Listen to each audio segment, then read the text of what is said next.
Episode of Best Bets here on the Field of 68. We are the three-man weave, ready to talk you through Tuesday, big old Tuesday after Big Monday. It's actually Super Tuesday. Come on, Jim. Get it right.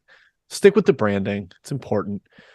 I am Jim Root, host today, joined by Matt Cox, Kai McEwen. We are powered by BetRivers on the Field of 68. Matt is constantly changing locations on us, keeping us guessing over there. We like to see it. Guys, let's talk last night. What were your takeaways? I'm going to hog the mic first because I don't want anybody to swipe my takeaway. I'm wondering if UNC is going to do this again. Are they really? Our producer behind the scenes, Jacob, a Tar Heel fan. I'm sure he's grinning off mic right now, off camera. Tar Heels, big shooting performance last two games. Matthew, they are 24 for 51 from three last two games. That is 47%. More specifically, Nance and Leaky Black, 11 for 16. If they're going to get knockdown shooting from those guys on volume, 11 threes in two games, that makes UNC pretty impossible to guard. Baycott only had 1 point last night, and they won by 11. So the Tar Heels possibly lurking. Their prices in the markets of potentially making a run. They're higher than like San Diego State, who's going to be 7 seed lines higher than them at this stage. It's ridiculous, Matt. I don't know. We'll see with UNC. Yeah, we'll see. They beat Florida State and Virginia. Like, whoop-de-doo. Like, Virginia, we'll soon find out, as we're starting to find out. Team's just not very good. But I do agree, Jim, the dynamic of the shot making from Leaky and especially Pete Nance. And Pete Nance is really the swing guy for this team. Still, even if he trends really far up, I don't think this team has last year upside. So they remain overpriced, I think, in most of these futures markets. I would stay away at this point, Kai. Yeah. UNC. Who knows? Who knows with them? I have a hard time seeing them missing the tournament now. They're getting They're getting. I bet they'll get in. Clemson fans might be a little bit angry about that if it comes push to shove. My takeaway is Big 12. Baylor beat Oklahoma State. Oklahoma State's in major danger zone right now. I saw one Rocco Miller have them outside of the dance right now in his latest bracket reveal. That's pretty tough sledding for the Cowboys. I'm rooting for Mike Boynton too, but they're now 0-5 last 5 games against the spread without Avery Anderson. Tough. West Virginia, Jim appears to punch their ticket with a win at Iowa State. The Clones are in free fall right now, probably down to like a 6 or 7 seed. They've lost like 5 straight games. Not great at Hilton right now. Have not won since the reveal. 2 straight home losses. That's the one I think we were kind of trying to sniff out K-State as like maybe not as good as we thought at the beginning of Big 12 play. Man, it's been Iowa State. They have trended way down. They're like 17-12 overall now. Like that is bubble type record. Thankfully, they have 8 Q1 wins. They're in no risk of missing the tournament, but certainly not trending the way you want to entering March Madness. All right, let's get into it, guys. And I decided to put the Big Mountain West tip at the top of the outline. It lost a little bit of its luster over the weekend because San Diego State has already clinched the 1 seed. They had the buzzer-beating win at the Pit in New Mexico. Boise State dropped one in overtime to San Jose State. But now we got Boise laying 2.5 at home here, Kai. Really tough spot travel-wise for San Diego State, going from New Mexico up to Boise, off that emotional win. How are you feeling about this one? The line kind of surprised me, but when I looked at kind of why it's that, it makes sense. So they can't get the 1 seed, Boise? Cannot anymore. Yeah, they can tie them, but they would be split, and I think the tiebreak is already decided. Interesting. Okay. Yeah, I mean, not that matters a whole lot to me. Boise's still competing for the 2 seed. Aztecs look great right now for the tournament. I mean, they're fighting for a 5 seed currently, the dangerous 5-12 matchup. And this is a team that, hey, some of us have futures on to win the title. That's how good we thought San Diego State would be preseason. I'm big on them, and they crushed Boise State, Matt, in game 1. They won by 20, led by 25, but key caveat there, Marcus Shaver was out for that game. He's clearly massive for Boise, given his his ball handling ability. Boise, weirdly, just 6-6 against the spread at home. That surprised me because they only have 1 outright loss at home all year. That was South Dakota State in the very first game of the season. I think it's a great spot for Boise, a bounce-back win off that San Jose State loser. San Diego State off that buzzer-beater win, the crazy win against New Mexico. I lean towards Boise State here, short spread. I do too. I just don't at the current price. It's up to 2.5 a lot of shot, even 3 it took money in some places. Yeah. And I get the situational money here, but I still believe San Diego State's one of those teams that is battle-tested, insert cliche thing that everyone, how we describe these road tested teams. But San Diego State legitimately is that. They've played well on the road in so many good spots here. If this gets like too high, like 4 or 5, if money keeps pouring today, I'll be looking to come in on the Aztecs. They've just proven time and time again that they are the adults in the room, Jim. And I think the way they played travels well on the road. But yeah, going to the pit, then going up to potato country. I mean, that's a tall order. I certainly understand the money, but I respect the Aztecs too much to lay it. Yeah, I'm with you. You give me a little bit more value. I might even at 3.5 take San Diego State, but I'm not itching to, so I kind of hope it doesn't get bet to that. From a matchup sense, San Diego State, very pack-liney. Boise can shoot a little bit over the top. When Rice and Degenhart are making jump shots, they can really beat anybody. And then now that Shaver's back in there, giving that more dynamic creator to him, I can see this being a big one for Boise and Kai from a tournament perspective. Boise's big thing is we win all our big home games, and you need to keep that going because they have done basically nothing on the road this year. It's a little bit concerning for them. So lean to Boise at current number, but if it ticks up, the number's probably going to tease me into taking some Aztecs. We'll see. Next up, Arkansas at Tennessee in the SEC, a big one here. Tennessee fighting for the double bye. It's weird that the team is top 5 in KenPom and might not even be top 5 in the SEC come the tournament here. Arkansas, of course, trying to consistently prove that the version with Nick Smith is legit. Matthew, your Vols, I'm giving them your Vols. You're still a believer. They are -6 at home against the Razorbacks. What do you think? I'm not sure I'm in the believer camp anymore. I'm looking to sell some shares, Shim. There haven't been many takers, though. I think everyone's trying to sell shares. There's no demand on the opposite side. I mean, Tennessee, to me, is awesome at beating really bad teams. I mean, they beat South Carolina by 40 points, and they beat them by 50 the first time. And yeah, they beat Alabama, but I think they've consistently just risen to the elite level of competition in like must-win spots. You look at the SEC, Big 12 tilt, and then you look at that Alabama game. But outside of that, like, what have they really done that's that impressive to warrant a top 5 KenPom? I look at Arkansas with Nick Smith. I think Musselman listens to this show, Jim, and heard us call him out for his hypocrisy and not utilizing Nick Smith properly last 2 games, looking like the lotto pick that we all expected. And sure enough, Arkansas looked like the team we expected, giving Alabama a real run for their money, covered 3 straight, Kai. I'm just going to set you up for the spike here. I like Pick City quite a bit, even at the worst number. Yeah, I did too. It's come down to 6. When I wrote up this spiel here, I was surprised it hadn't come down more from 6.5 and even 7 this morning. Well, it's down. It's down to 6. It's my best bet, Arkansas +6. Like I've said before, it's a different team with Nick Smith in the lineup. When he plays over 20 minutes, Arkansas is 7-1 against the spread. That's pretty good. I don't think his value still, even now, is fully baked into their line, to their analytics.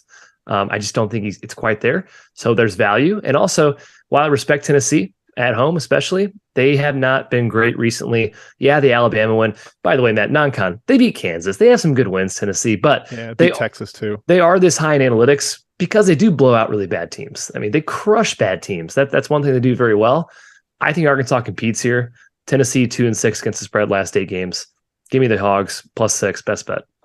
Yeah, it's strange to see an 8-loss team sitting 4th in KenPom. Like, I just don't think they're that good, but you've got those blowouts by 40 and 50 over all the inferior competition. Kai, you mentioned the stat when Smith plays over 20 minutes a game. Well, can I interest you in all 40? He played every minute last game. It seems like he really is healthy, and Musselman is relying on him. He wasn't ultra efficient last game, but the way he changes their offensive pecking order, like he can be the top guy and then Black doesn't have to shoot as much. Council's more of a complementary threat. Then it just makes a lot more sense from a team perspective. And they're getting decent production in the paint from Graham and the Mitchells. So I am with you guys. I like Arkansas there. Tennessee should be healthier. Key and Phillips were out last game. Phillips has been out for an extended period of time. It seems like he's getting closer and closer, but we haven't seen him yet. Josiah Jordan-James has played. But even with them banged up, that I think kind of makes Arkansas even more appealing. So I'm with these guys, lean towards the Razorbacks on the road, which hasn't been great this year, but that's all right. All right, next up in the Big Ten, Iowa at Indiana. Matt, I'm going to go to you first here on your Hoosiers. This is a weird spot for both teams. Indiana just won at Purdue. Massive win. Jalen Hood-Schifino with 35 on the road at Mackey. And then Iowa with the insane comeback, one of the comebacks of the season, to knock off Michigan State after being down 13 with 90 seconds left in that game. How do you process this one, Matt? Your Hoosiers, like I said, laying 5.5 at home. Yeah, so look at IU's last game against Purdue, or I guess the game after Purdue. They beat Rutgers at home by 6. They covered. It wasn't like an emphatic cover. It was pretty close. So I just like looking Rutgers at that team too. Injured Rutgers, though, right? So I mean, I think the point is it wasn't a great performance, but it wasn't a complete letdown dud. Gives me confidence that they don't come out and lay a complete egg here. However, feels a little too high, just given the emotional general excitement off that insane win at Mackey. It just seems like everyone coordinated the program like all the way back, and Woodson 3-1 against Purdue, Jalen Hood-Schifino 30. Just a lot of that, a lot of press clippings. Kai, I get worried about laying. It's not a big margin, especially with a total of 157, but it's still a margin against Iowa, who, I don't know, are they a buy low? Also, Iowa's on the road. I think that's the ultimate take here. Why don't bet Iowa? I think that's the best take. Yeah, the home road splits are not favoring Iowa right now. 10-5 against the spread, +4 cover margin for Indiana at home. Iowa 3-7 against the spread, -4 cover margin on the road. Big Ten home, we've said it a bunch. It's very profitable this year, and Indiana has a great home floor. Do they have a letdown after that insane Purdue game? I don't know. I think they're plenty motivated here. I think both teams are still motivated. They're both playing for the 2 seed in the Big Ten still. Iowa has a path to get that 2 seed, I'm pretty sure. And Indiana can still get to the 3 line in the NCAA tournaments. There's plenty to play for here, plenty of motivation. I don't think a letdown or a bounce back is something we should be thinking of. Iowa, though, Jim, that massive comeback. How do you follow that one up, huh? 13 points they were down with 1 minute 30 seconds to go. They won against Michigan State and covered 5.5 in overtime. Do they have enough juice on the road to do something similar? I don't know. I lean IU. Yeah, I think the spots offset each other, like what we're saying with Indiana, Purdue, Iowa off that crazy win. Now they go on the road. So I'm not worried about letdown for Indiana because of the situation for Iowa. Sneaky Kai for the Hawkeyes. Like guy Peyton Samfort starting to really knock down threes up to almost 40% in league play. And it's been even better than that recently. I still really like Indiana here, though. Matt, you mentioned the first spot against or coming off the Purdue win where they were able to cover against Rutgers. I think it was a team they had already lost to in the year, and I think they were a little peeved about it. And Indiana blew it late at Iowa earlier this season. No Pat McCaffrey in that game. Indiana was up 6 with like 2 minutes left and did not win. I think that also helps prevent any sort of letdown. So I'm going to stick with those home road splits. I think Indiana covers here. I'll take Indiana -5.5. Next up, one more Big Ten game. And oh boy, I can't believe that the Cornhuskers are lurking here. Kai, they're 15-14 overall, so maybe still a little dicey on the overall record. But the metrics are starting to rise a little bit, particularly the resume ones, and they've got some big wins. They've been playing great lately. Nebraska ball, a 4-point home dog at Pinnacle Bank, where teams have been really, really struggling this year. Do you think they're able to knock off Michigan State, who, like we just said, is off that crazy game at Iowa? Yeah, and while it's unlikely, Nebraska is not dead yet from tournament consideration. They're not dead. They've won and covered 4 in a row, 5 of the last 6. Sparty crushed them in game 1. They beat them by 18. But again, Big Ten home. Nebraska, 9-5 against the spread at home, +3 cover margin. This team does seem to have a bit of heart right now. They're really, I would say, coming together, Matthew, and rallying around this recent winning streak. It's been impressive. And yeah, Sparty off that major heartbreaker. You have 2 options. You can bounce back or it rattles you a bit. To lose that big of a lead with 1 minute 30 to go seemed like an easy win, a huge Q1 victory, and then you let it slip from your hands. The line feels a bit short at 4, but I do lean towards Nebraska at +4. I just like the current form of this Huskers team. Yeah, which is crazy. I kind of thought we had written off Nebraska for dead, but got 4 straight wins, 2 in OT, 5 of the last 6. Even without Bando and Gary Jim, I mean, Hoiberg's done a heck of a job. Like I think people are trying to nudge him out, just sort of like it's run its course type thing. But to get this team back on track after they had the momentum, lost it temporarily with the injuries, they just keep fighting. I like the cut of this team's jib, Kai, as you would say, but it does feel short, even with the home road split thing, Jim. I don't know, nothing profound here. Stay away from me. I don't think it feels that short given the current versions of the teams. I think it's okay. I definitely lean towards Nebraska. I haven't bet it, but Kai, you mentioned the home road ATS splits with Iowa and Indiana. It's the same here. Nebraska 9-5 against the spread at home. Michigan State 3-7 against the spread on the road. Very pointedly saying, hey, look, Big Ten home court, it matters, especially for these particular teams. The way Nebraska is playing, triggering the ball with Derek Walker at the top of the key, a lot of cuts off of him. that opens up the floor for Griesel drives against smaller guards. Tominaga's been giving people absolute headaches with his cutting and coming off of screens, shooting the ball. It's a quick-ish turnaround for Michigan State. Definitely lean Nebraska. Like I said, I have not bet this one, but I'm considering it, man. They are rolling right now. All right, let's go to Chat Mob Part 1. Matthew is getting it done by hand over there, I believe. So what do you got for us? Actually, digitally, Jim. We're going to go digital today, so hopefully the internet connection holds up. Always a risk. We're going to start with conference tournament action. As pointed out in the chat, just some disappointment that we haven't covered any so far. So I'll try and focus most of my inquiries on those. Let's start with the Patriot Kai. Ray asking, is there any reason not to blindly take the Patriot Dogs? We've kind of talked about how road teams in Patriot League have been really strong this season. Any takes of any of the matchups in the opening round of the Patriot? I have one in particular American I'll get to in a sec. No real takes on these openers. I guess I'd lean towards the Dogs, Holy Cross, and Bucknell. Conference tournaments are weird, man. You kind of got to throw out the handicapping, throw out your numbers, and go with your gut, because that's kind of what it feels. I think more than anything, conference tournaments, it's kind of an art. It's a feel thing. Betting these and picking these in the pools. So handicapping goes out the window, in my opinion. I agree. I had Holy Cross on my conference tournament bet list. I didn't play them though. I did take American. I just like the spot for them today. Lost to Bucknell twice in the regular season. Andre Screen not 100% healthy, so I did take first half and full game. I think I was against some people in the chat. Sorry. Can't wait to lose more money on American, Jim. Patty Taylor asked about Georgia State, Texas State. I like Georgia State also on my conference tournament bet list. I haven't officially played them either though, Jim. Should I? Or are we done with that team and their awful shooting ability? Matt, do you think this game is my best bet? I didn't check the transcript. It probably is. It is. I'll give it away. Whatever. Yeah, spoiler, please. Under 132 is my best bet. I think this is gruesome. These two have not played this year, which is really weird for conference foes. Sunbelt's got so many teams now, they just weren't able to get that figured out. But Texas State's going to slow it way down. I think conference tournaments also are going to contribute to that. Teams are both bottom 15 in the country, bottom 20 in the country in points scored from beyond the 3-point line. Neither can shoot, neither wants to shoot. Both have decent interior defenses. I think that helps efficiency stay low. What's also going to be potentially a slower game. So I'll take that under 132, Georgia State and Texas State. Boom. I'll reiterate it later. Matt, Ron Hunter's not walking through that door. This is not our Georgia State Panthers of yore.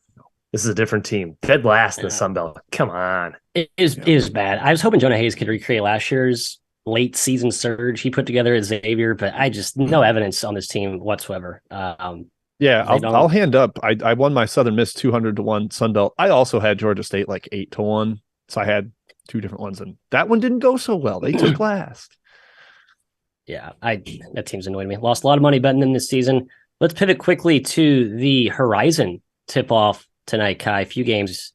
Detroit versus Purdue Fort Wayne. Antoine Davis chasing the scoring title. Some people in the chat think that's an angle to fade them. Are they over concentrating the offense and Antoine Davis in chase of the title? I don't think so. I think they're trying to get to a tournament in his last go-round. Well, father-son magical carpet ride. I don't know if I buy that angle, because that is their offense. Their offense is Antoine Davis. Yeah. It's been that way for 4 or 5 years. He uses 40% of their possessions. That's what they do. So I don't think that's an angle to target. I think what the angle should be is, hey, Purdue Fort Wayne underachieved during the regular season. This was a team that was picked number 1 in the preseason media poll in the Horizon. I think there's a chance they bounce back. It's a really experienced team with a good group of guards. I would lean towards Purdue Fort Wayne. Jim, any takes on the other two lopsided matchups? Green Bay catching 14 against Wright State. 21 against Wright State. I'll take Wright State minus 14. Yeah. I took Green Bay plus 21 teaser. I also took the Jags riding the hot streak. They're going back to Bobby Moe. Any take on the Jags versus the Colonials in an interesting schedule spot, I'll say. Yeah, big lean value PUI there. I know they aren't great, but man, they're playing a lot better of late. And we never thought that team was like decrepit. And guess what? They have more than 5 players. More than 5 players. That's good. Last year in the Horizon tournament, I think all 5 guys played 40 minutes, and they've got a little bit more to them than that. I'm not brave enough to touch Green Bay, Matt. I wish you luck there, but definitely lean towards the Jags. Let's go to non-conference tournament action here real quick here. Kai, Colorado State at San Jose State from Scotty H. Can we believe Tim Miles is laying 3 to Colorado State? Well, in this season, yes, I can. I have no take in this game, but thoughts? Kind of lean towards Colorado State, but that's me being stubborn and being in my old program state of mind. Tim Miles has definitely risen San Jose State's level, but they are coming off a massive overtime win over Boise. They do have a strong home court. I think 2.5 is a bit much. I'd probably lean towards the Rams. Yeah, Tim Miles transcends programs. Jim, how about Ed R? Eddie Redmond asking us on some MAC. A lot of MAC inquiries. I know I'm technically the MAC guy in this group, but I've not been great betting this conference. I have not been great betting this league. He likes Ball State, Ohio, NIU. I like Northern Illinois as well. They've been a quiet cover machine lately, despite a ton of injuries. They just play hard and they make every shot they take. And then Ball State's got a ton of injury question marks there. Ohio State giving 8 to Kent State. Just kind of a quick primer on those 3. Any takes on any of those matchups? The injuries are kind of spooking me off a lot of those. No Peyton Sparks for Ball State. They lost to Eastern Michigan without him. That is kind of their heart and soul of their offense without him in the paint. Northern Illinois played well without Coit. Matt, that's your boy. And he missed last game. Nutter just kind of went nuts. They had a pretty balanced attack. Hard to figure them out because of all the injuries they've had, but have still played well. And then nothing in Kent State, really. I mean, they're just trying to win and hope that Toledo loses their finale and they can get a share of the title. Hi, pair of A10 questions here. Let's talk about VCU at SLU. It's not on the outline, is it? It is not. Let's talk about that right now. Okay, your Billikens catching 6 in Richmond? Seems like a lot, doesn't it? Yep, I think it's too high. I can't trust SLU. Again, this is one of those teams that's underachieved the entire season. Well, you could argue VCU underachieved a little bit as well. Basically, every team in the A10. I think 6 too much. I lean towards SLU. Yeah, SLU's like really bad against Dayton, but they've been pretty competitive with VCU over the years. Covered 4 of the last 7. Not great, but I think they can hang around there. Jim, how about LaSalle Dayton? Dayton laying 2 touchdowns to the Explorers, who have not covered their last 2. Looked a little more mortal after covering. I think it was 7 in a row for a bit. So I don't know. Anwar Gill's been out the last couple of games. I'm not sure that matters. Taking this one? I have no interest in betting Dayton until the tournament. I think they've just been really, really up and down. Rotation kind of changes every game. Sheriff Jams? I can't. That's a tough one for me. Mongolian Mike. Mongolian Mike. He's been in and out. I think he's back in. But I don't know. I think we'll see maybe closer to the full version of Dayton in the tournament. Although they do own SLU and they play them on Friday. So we'll see. Any thoughts on the Mike White Bowl? Georgia, Florida. Injuries on Florida. Obviously, Colin Caston has decimated the Gators. Mm-hmm. Short spread, though, was my initial reaction when I saw Georgia giving 2 to the Road Gators. Your take? I actually lean towards Georgia, but I think I still have them too high right now. They've competed in the first half of a lot of games and even for 30 minutes, but recently they've kind of just died and they've gotten blown out in the last 10, 15 minutes of games. You saw it against Mizzou, but a home dog to a Florida team that I just don't think is that great right now without Colin Castleton. And that's maybe Captain Obvious there, but I don't think they are. I would lean towards Georgia at +2. Yeah. Last 3 for Georgia, lost by 49, 32, 22. Mm-hmm. It's ugly, but I don't think Florida's good either. I definitely lean Georgia.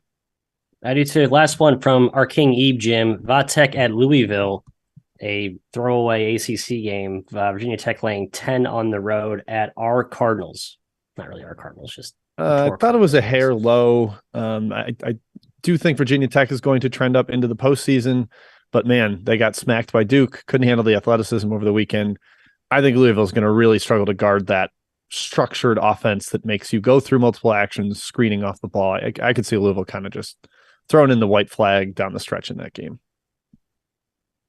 I don't disagree. Let's get back to the outline. I'm going to get the rest of the conference tournament games rounded up here, and we'll hit them at the end. Let's do it. All right. Well, stay on your toes, Maddie, because it's coming right back to you. We talked IU. Now we're talking your Blue Devils, your 2 favorite squads in the nation. 6.5-point home favorites against NC State, who just got mauled by Clemson from start to finish over the weekend. Duke played well. Is this a matter of we should back Duke because they're playing better right now, or is it buy low, sell high, and we should get in on the Wolfpack, who kind of whooped Duke in the first game? I think it's a good buy low, sell at fair price, just more of a buy low on Duke. I think NC State's pretty legit. I mean, I think it opened forward. That was a joke. Of course, the eager Beavers out there bet their bet their early money on that. And now it's at 6.5, which feels too high given the matchup concerns that showed up in the first meeting. Duke's inability to guard ball screens has been an issue even before the Shire era. It's sustained this season. And that's NC State's forte. I mean, there's no one better than Joyner and Turk Smith just making tough shots coming off ball screens. They can just, tie your head in a pretzel. But no, I'm not going to get involved here, Kai. I want to bet Duke at a buy low and not at the current price for the matchup concerns. I don't even know if Duke's a buy low, to be honest. I mean, they're probably where I'd have them analytically right now. Maybe a little bit behind. Best team in the ACC, Kai? Yeah, I mean, 33rd. I have them higher than 33rd. My power rating is being transparent. But I think NC State is still a pretty good team. And when this was 7.5, I thought, sheesh. I mean, that's really, really high. 6.5, okay, that's more where I expected it. I still think it's a bit too big. It's not the worst idea to fade Duke. They're 11-18 against the spread this year, but they have covered 2 of the last 3. They've won 4 straight, but they played 4 of the weakest teams in the ACC. So I think this recent run you're seeing, you can't give them too much credit here. Matt, you're the king of caveating wins. I think Duke's last 4 wins can be caveated pretty easily. NC State destroyed them in Raleigh. They beat them by 24, gave up 0.85 points per possession. I kind of like NC State again here, Jim. It's a big bounce back off the Clemson loss. Trust their backcourt way more. And they're going to be up to play Duke. This is a huge game for them, of course, rivalry, everything else that goes with it. NC State plus 6.5 is the way I lean. Yeah, I'm very, very split here, so I won't be giving any strong opinion. I do think the way Duke is trending is intriguing, given the talent. You're getting contributions from Whitehead. Matt, your boy Proctor is playing really well recently. Yeah, and even Roach has given them kind of what you hoped you'd get from a junior leader. So I'm gonna sit this one out. I'm with Kai. I still trust NC State's backcourt more, which is weird because they are erratic and a lot of 1v1 action. But I like the trajectory Duke is on. The talent is starting to rise up. Maybe they figured it out a little bit, so I will sit that one out. Speaking of teams that have figured it out, perhaps, that would be Villanova. They are playing extremely well lately. Justin Moore back in there. Jordan Longino in there as well. Healthy team with some real depth to them. Kai, I was against them over the weekend, and oh my goodness, did Eric Dixon kind of hand me my lunch. He went nuts against Creighton, stretching the floor, pulling Kalkbrenner away from the rim. So now Villanova's on the road at Seton Hall, laying 1.5. Are you riding with the Wildcats hot streak here? Yeah, they've been a lot better recently, Villanova. And I was skeptical of Moore's impact, how it was measured in the market. But then they rattled off a road win at Xavier. They killed Creighton at home. So they are playing a lot better. They're playing their best basketball for sure right now.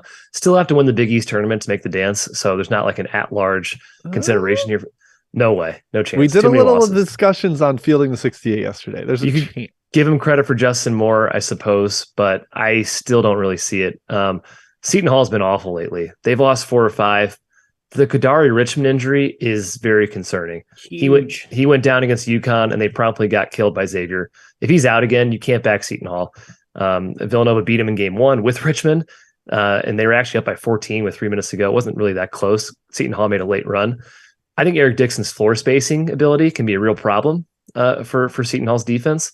And Villanova's ball handling is a great counter to their pressure, their ability to wreak havoc defensively, which, by the way, kind of goes away with Richmond off the floor. So, Matt, I lean towards Nova if Richmond is out. If he's in, I'd probably stay away. I agree. I mean, here's how I handicap this.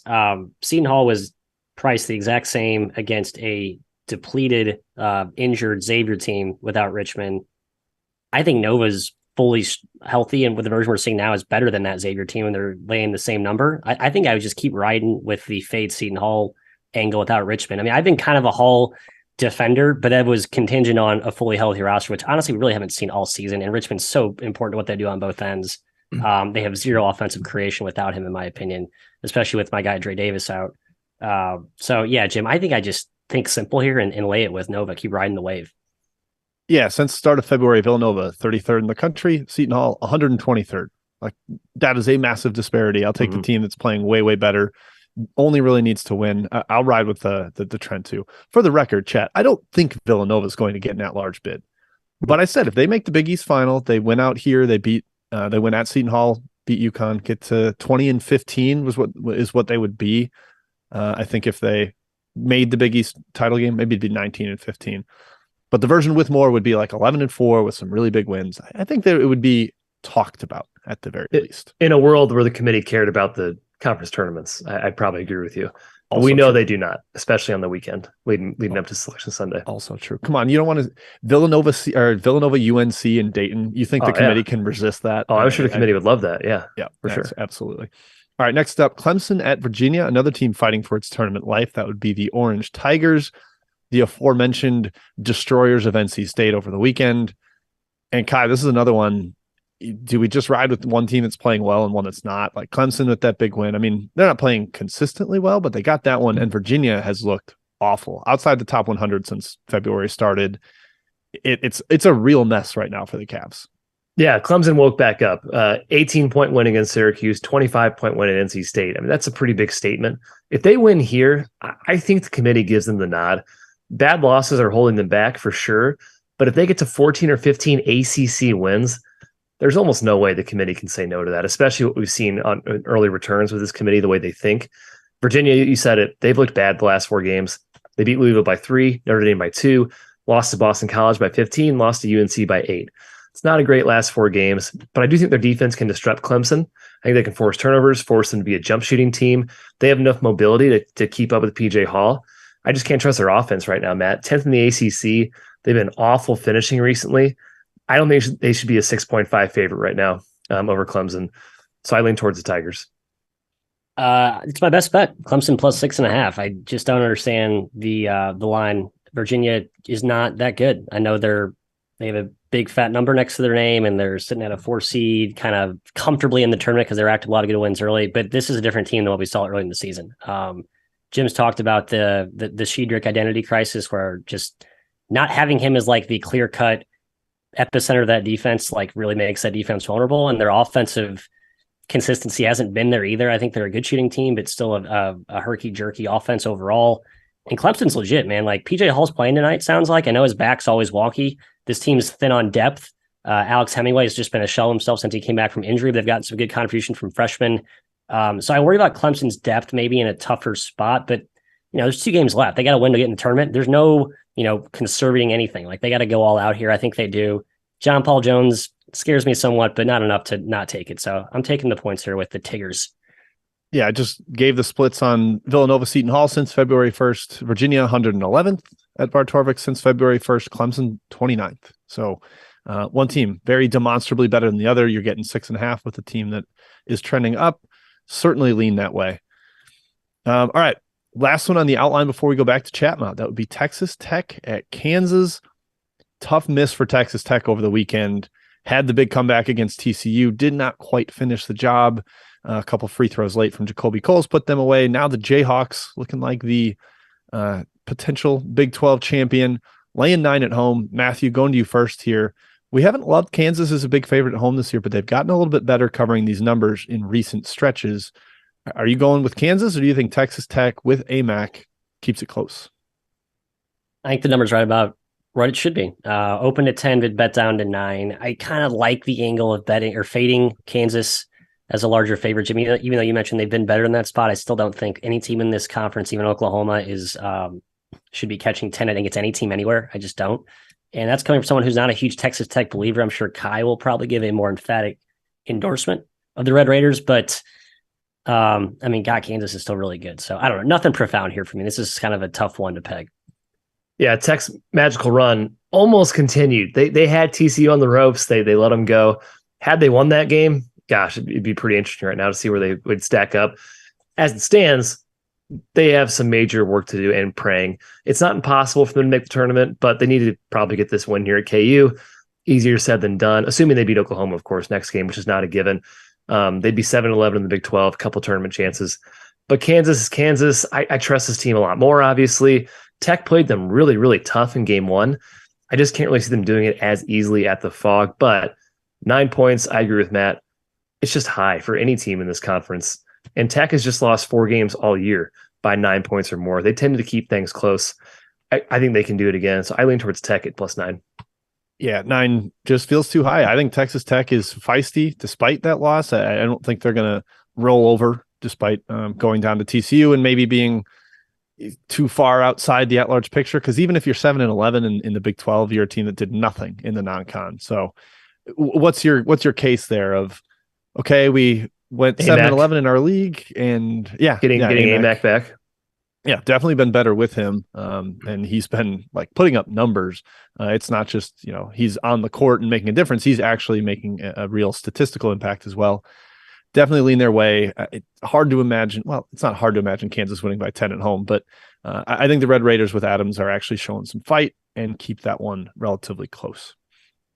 All right, let's go back to Chat Mob. Matthew, I hope you are continuing to document everything. Yeah, not my best diligence, but I think I got most of them, Jim. Let's talk conference tournaments. North Alabama at Eastern, sorry, not at Eastern, playing against Eastern Kentucky. It is at Eastern Kentucky. This is, thank you, Kai. This is all of these games in the ASUN are at the higher seed. Eastern Kentucky hosting North Bama. Big injury question mark here at CJ Johnson, likely out, or I guess presumed out based on the early money that bet this from -7 to -9 are the Colonels, Jimbo. Any take here? KJ Johnson, but KJ Johnson, I think, is an issue. You saw how well North Alabama was playing, rolling with Jakari Lane as the key feature guy, and then KJ Johnson goes out for 2 games and they get kind of rolled in both, don't cover either one. Can't really bet it without knowing his status, but if he's out, I think I'd still lean away from North Alabama and towards EKU. Kai, how about Stetson against Lipscomb? Swenson is a key injury, as McKay points out in the chat. Yep. Stetson laying -2. Actually, lines are all over the place here. It's down to pick, actually, open 3. So big money against betting, probably that Swenson's out, a key piece for the Hatters. As I said on VSiN this morning, I think it's too short. I think Stetson should be favored in this game, even without Swenson. KenPom has this -4. And Donnie Jones, Stetson's head coach, said that he would probably be back for this game, or at least he's aiming to be back for this game. It's the postseason, man. You're playing through an ankle injury. Swenson is very important. He's an all-conference player. He's their point guard. He is their quarterback, in the words of Donnie Jones. And these teams just played each other on Friday. You could maybe argue that that's an advantage for Lipscomb. Maybe not as much home. You're going back to the court you just won on. They split the season series at each other's place. Both games were overtime. Lipscomb's the only team to cover against Stetson at Stetson. They're 7-1 this year against the spread. Stetson is at home. I lean towards ASUN home here. I lean towards Stetson. It's the best offense in the ASUN this season. Give me the Hatters. I agree. Hatters. Jim agrees. Can't believe I'm the only one wearing a hat today. Look at that. I know. Of note, I see Circa has this at -2. When you see a discrepancy that far off from the general consensus in the market, especially from a book like Circa who takes opinions on games, I think that's noteworthy. That's all I'll say there. Jim, quickly, let's get to the other 2 matchups in the ASUN, where we have the favorite who sat idle yesterday watching their opponent play today. So we have Kennesaw hosting Queens. Queens beat Gulf Coast yesterday, and Liberty hosting Bellarmine, who went on a crazy buzzer beater. I like Kennesaw. Seems like the chat disagrees with me. Any take on either of those? I thought both the spreads were high, even knocking some back-to-back for the teams that are playing a second day in a row. But you also got to knock home a little bit. They're very familiar with the court. They just played there. There's no travel. But man, both those top 2 teams have been the top 2 for an extended period of time. And I didn't think either team that won in the ASUN yesterday looked particularly good. Queens especially, I thought, looked like garbage. Kai, you said watching that game, it felt like they should be up 10 They should have won by 20. Yeah. I agree. That was kind of my assessment of that game too. I think Jordan Majeski tweeted, he's like, I don't think either of these teams competes with Kennesaw tomorrow. So despite my initial gut reaction that it was high, I'm not betting it. And I do think Liberty is going to be kind of on a mission in this tournament after not winning the event last year. I took Kennesaw. I got 6.5 because I'm sharp and I timed my pounce at the right one, Kai. So I think the Owls get revenge from that loss to Queens late in the season, which came just after that big win against Kennesaw. So Queens only beat Kennesaw, in my opinion. Sorry, against Liberty. Queens only beat Kennesaw because of the spot. That's my take there. Kai, let's pivot to Sunbelt action. We haven't really talked about many of these games here. Arkansas State versus Coastal Carolina. I hate both these teams. They're both bad. I have 0 take in this. Big injury question mark for Coastal, whose name I cannot remember / pronounce. Jim, help me out here. Essa Mustafa, I believe. Mustafa's been out for a bit. Thank you. Kai, take on this one. Neither team Coastal -2. Sorry. Coastal neither team has gone. This is a neutral floor, by the way. This is in Pensacola, I believe. Yep. Neither team has been kind to me from a betting perspective. It's hard to figure either team out. I kind of lean towards a dog here. I don't think there's much separation between these two teams. Lean Arkansas State. Coastal's covered one game in the last 9. They've been horrific down the stretch. I would not want to lay points with a team that's been that bad. All right, let's get a couple more outside of conference tournament action. How about Texas A&M, Ole Miss? Man, Jim, you mentioned Ole Miss has waved the white flag on the season, catching only 5 at home to the Aggies. Feels a little short to me given the current state. Are they getting the new coach bump, Matthew? I don't know. With Kermit relieved of his duties, we saw what happened with Xavier last year when they won a nice little run after Travis Steele got let go. I don't know. I don't totally buy that. I think we see that more in like the NFL and European soccer of like the new coach, new manager bump. I'm not sure Mississippi's going to see it. I think Texas A&M is just much, much better at this stage, and they're coming off a loss. I would lean towards the Aggies, even though the price may be a little steep. Last one here, Kai. I'll set you up to laugh in my face. A lot of questions about Butler versus Marquette. Some money coming in on Marquette. Yeah, I'm taking Butler money line. Oh, stop frankly. it. Date's supposed to play tonight. I just think it's one of those weird games that no one can explain. We'll look back in a year or two, like, how did Butler beat Marquette? I think Marquette's leveling off. I think they're a little bit overvalued right now. They're still really good. They're awesome. Just, my God, just won the Big East. I know. That's also the reason why I like them in this game. In the Big East. They've already sealed it up, have they not? Because of the DePaul game, they beat Xavier and Creighton before that. They have not clinched it outright. They have clinched a share. They've clinched a share. Okay. I think Butler beats them tonight. And I can't explain why. Just trust my gut on that one. You're just okay. I don't. The only good team Baylor's beat this year. Besides the K-State home game in conference play, they beat Xavier. And Xavier had about the worst shooting game I've ever seen in my entire life from a Xavier team. Oh, by the way, Chuck Harris is playing. That's bad. They're not very good with him in the lineup. So I like Marquette. I can see it being a weird game. It can be competitive. I just don't think it's going to be outright. Yeah, the Marquette blog Paint Touches, he theorized they're going to see a lot more bench minutes, so maybe you don't get the full normal version of Marquette as they come down the stretch here. But Matt, I can't sign off on Moneyline. Butler been off for a week too. Scott H is right. I'm just unhinged on the West Coast, Kai. Just feeling the flow out here. Feeling the vibes. Save this video, Jacob. This is going to be played on Twitter when Butler wins outright. Matt gets to laugh in our faces. We're going to look like idiots. Sure. Thank you. All right, let's go to our best bet recap here. Who's leading that off? Me? Yes. You sure are. Clemson plus 6.5. Fading the Who's. Sorry, Virginia fans. Many out there I like and I respect and I like your program, but this is just not this season's going down the drain here pretty quickly. So Clemson plus 6.5. Arkansas plus 6. Nick Smith. They're really good with him in the lineup. Turns out when you add a lottery pick back in, you're a pretty good team. Arkansas plus 6.